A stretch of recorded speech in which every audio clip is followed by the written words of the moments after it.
Right, so we can go ahead and talk some stocks here.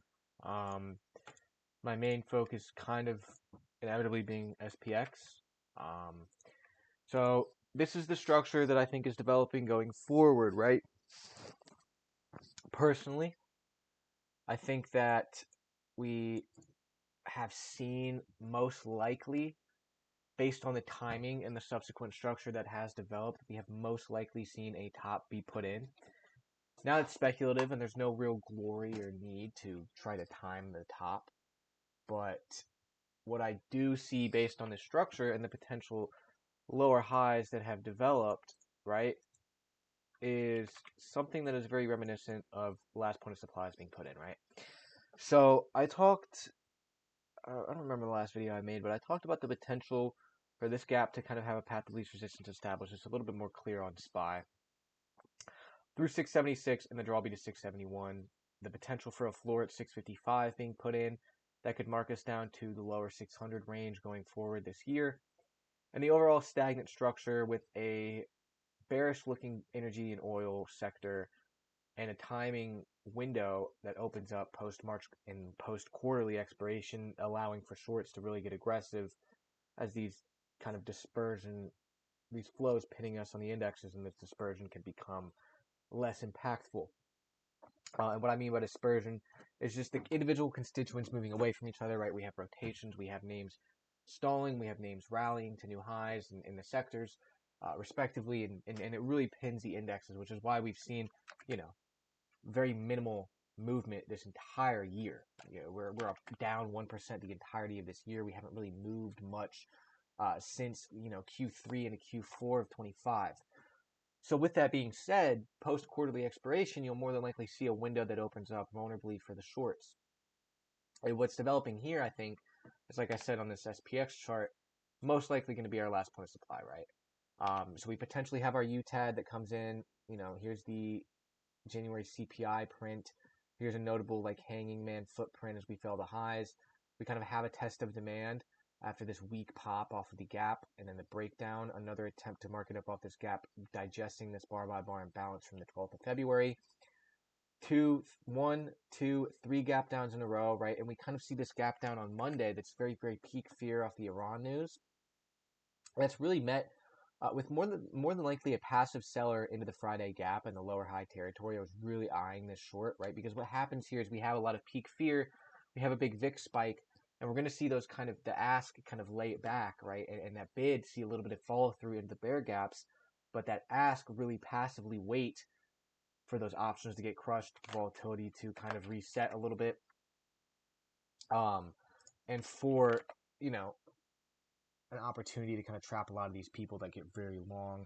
And we see the path of least resistance established, the gap fill coming in on Tuesday's session, right? And we see a big time buyer off 671. But once again, no real like structural high or low found in here, right? And so we revert into the 686 gap Wednesday into Thursday, and we really just don't see the strongest bid, right? It was a big Friday, right? Last Friday before the flows come in for the month of March and the March quarterly expiration on the 20th. But we see a really weak bid, kind of volume divergence, an ugly daily closure, and the path of least resistance is put in. Oh, it was put in, and then we have like a buyer that's kind of weak off 676, failed this gap, and then that's the INWOG, or not the INWOG, sorry. And then we see the continuation to 671, right? So you're just seeing a lot of stuff that doesn't look good for long exposure on SPY. You're seeing energy perform really, really well, right? You look at this USO chart. I mean, this is up like 30% this week, right? And it's insane. This looks very coiled, and we come into a window where the sentiment and everything kind of aligns overall, and the rotation is kind of inevitable. And that's really what happens here. August sparked a big time move in a lot of these names, or a big time change of hands, and a big time buyer stepped in. And then we see the big rally into June where we see a big time like kind of late slash early bulls trapped, um, and then the subsequent continuation or accumulation that begins, and then rally into this big time volume, right? The second highest ever, with the first being COVID, which is obvious as to why it was so impactful, why so much notable volume came in off of that, right? But this is not surprising. And then even like Monday, we see like a big footprint. This isn't a phantom print. This isn't a dark pool. This is a big time breakdown and beta off of 83.29, which is kind of our path of least resistance, right? We have 1, 2, 3 weekly tests on this at this kind of range that has gotten us nowhere until we find a higher low with like harmonic volume patterns and a big rally that sparks is kind of inevitable. And then we reclaim that range, that sign of strength, and kind of last point of support, break above the creek. And now we're getting a push to the hundreds, right? Like this is insane. You look at the weekly and the monthly chart, it's kind of very telling as to why. There's a massively asymmetric risk to reward on the energy sector. USO being a very good chart, Oxy being a very good trade. Even just a lot of individual names, ConocoPhillips, Phillips 66, VLO, MPC. These all offered weekly and daily opportunities, right? And so what I think is going to happen, right? This again. We do have a big time spike on crude vol. So that's going to kind of, I think a lot of these buyers on crude are going to kind of be trapped a little bit. The late ones, right? I think now we're going to see opening up this window of vulnerability for the longs to kind of outperform, right? I think what we're going to see is ideally a weak daily candle closure. Hopefully this seller can pin it underneath 671. And we can see a push down to 650s, right? That's not that far-fetched. And then we can see that lead into the flows where we can see some reversion and ideally a minor sign of weakness being put in, or last point of support being put in off 671, and then a subsequent breakdown to like sub 650. And I think we're going to see energy kind of rest and digest. Now, this is not a good XLE daily chart in my opinion. I think a lot of people are going to try to get long energy.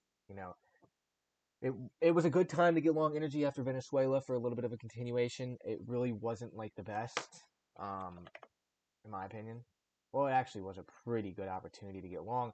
That's not the reason as to why the energy sector is pumping. And then we see this Iran news spark a lot of continuation, and that's gonna really get a lot of people, in my opinion,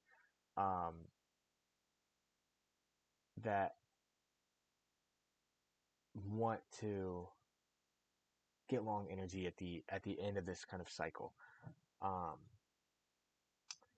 So in my opinion, you're going to see this kind of rest and digest. The crude vol is spiking aggressively, and you're more than likely going to see a lot of people that try to get long energy get trapped. But what I will say is they're most likely is going to be another opportunity to get long oil again into Q2.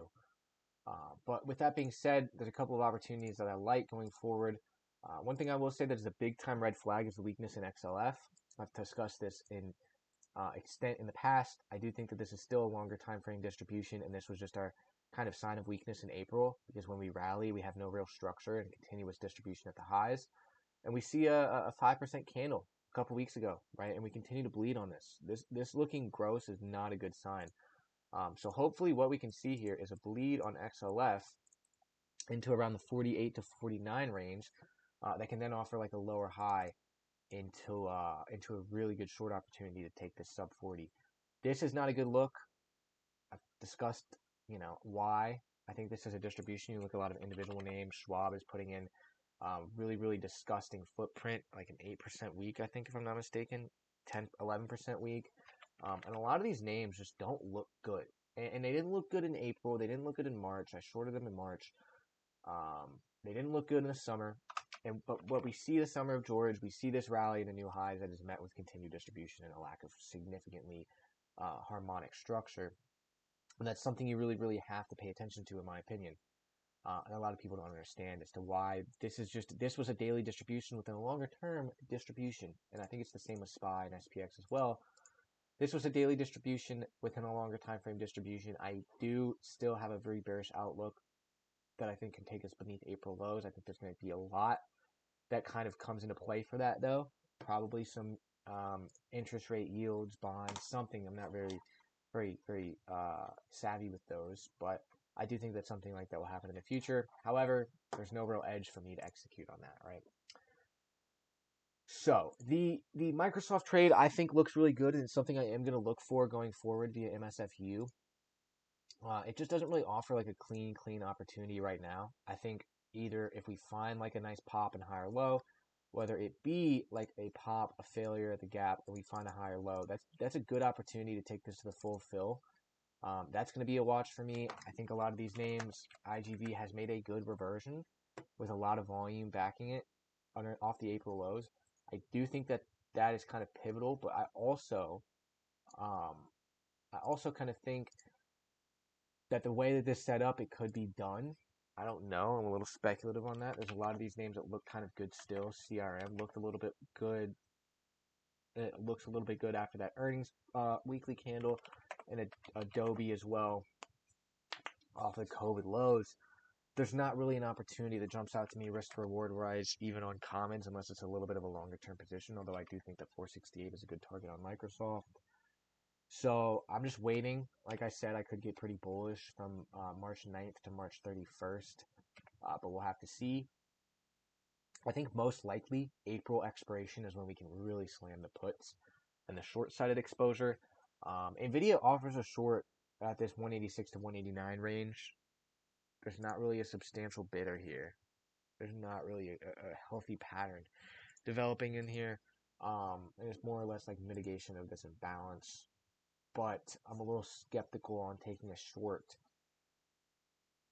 unless you want to risk the 185 spot for like a new week opening gap down. Apple continues to kind of bleed a little bit. I didn't really like this for a retrade opportunity for a short-sided exposure.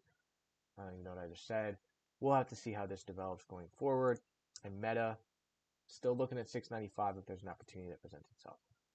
One trade that I do like going forward is Netflix, right? Now, Netflix is a name that has been beaten down from the highs of 2025 Q3, Q2. Big time rally from 2022 lows. I do think that this could trade lower in the future, but I'm not really concerned about that. What I'm concerned about is how this developed, right? We see this kind of bleed, right? We see this get cut 44% from the highs, and we see the candle structure and the spread start to diminish. The wicks kind of show the volume start to be pouring in off of the April lows. And at some point, we're going to have that kind of imbalance between supply and demand. And to some extent, we're going to have that reversal, right? We're going to have that capitulation, that change of hands, and that event kind of spark a big rally, right? What's happening here is a lot of people are selling, and that informed party is bidding this lower and lower and lower until we can kind of see that reversion be sparked by some kind of catalyst, right? You see it happen off the report. You see continued bidding, gap down off this report, gets bid, we fall through, break down into February, and then we have this kind of climax for another low being put in, and a nice amount of consolidation into a rally, and this kind of 20, or not 20%, 14% pop off of some news, right? Now, following this, we see very weak structure, diminishing volume. There's not enough demand in this range. There's a notable seller within this earnings candle, or not this earnings candle, this kind of footprint, this gap that has not been tested. And so the draw is going to be to an area where there's a larger amount of demand, which is more than likely going to be this gap. Now, if this happens before we push into discount, I'm going to probably look for an $82 risk and $85 position via NFLU to take this to $100, right? To take this to this earnings candle high in this 0.5, just because of the climaxes, the pop, and the potential for the higher low to be put in on like a weekly perspective. That's an opportunity that I am really looking at going forward if it develops how I would like it to. Covered all my Moderna. I think this is going to start a distribution to some extent. I think this could push higher, but I think this campaign is kind of coming to an end. This was a big time pop, and it's met with a breakdown that loses all of the progression. I covered it all in this candle at around $56, which I'm fine with. Nike, long-term commons idea. UNH, long-term commons idea. I would love to see above or under 230. Disney, I like this $100 range if it can continue to kind of show signs of a buyer within here for like a weekly change in character. Baba never showed me anything that I really liked, especially after like that failed breakout. Ford, 14% decline. I'm not really surprised. This was a really gross breakout. and it's just kind of how these things work. I would not be surprised to see this kind of digest this big time move from April into February. In March, we had a 75% move on forward, lower beta name. TSM is really gross. I think this is more than likely a UTED on TSM. It's continuing to bleed. The draw is probably going to be this dark pool phantom print low at 322.38. Not really much of an opportunity for me to take that though. Path sweeping the COVID lows again, or not the COVID lows, the 2022 lows, with a nice amount of volume backing it. I'll pay attention to this if there's an opportunity. Talked about USO, 30% weak is actually insane. PAW reversion is kind of happening here. Very weak though. Yeah, it's pretty much it. Coin had a nice opportunity if you wanted to take this little internal higher low that we find off of this earnings report candle. All happening off of September and April lows from 2024 and 2025 respectively. But not anything that I'm like super clean in terms of opportunity to take it with. So yeah, it's pretty much it going forward, right? I'm looking for a Microsoft and a Netflix long, an Nvidia short, and an overall read on the general equity market going forward into April expiration. I don't mind longs from 3.9 to 3.31. We get short into the April OPEX of the 17th, and then we can really slam some puts into the summer. So that's pretty much it.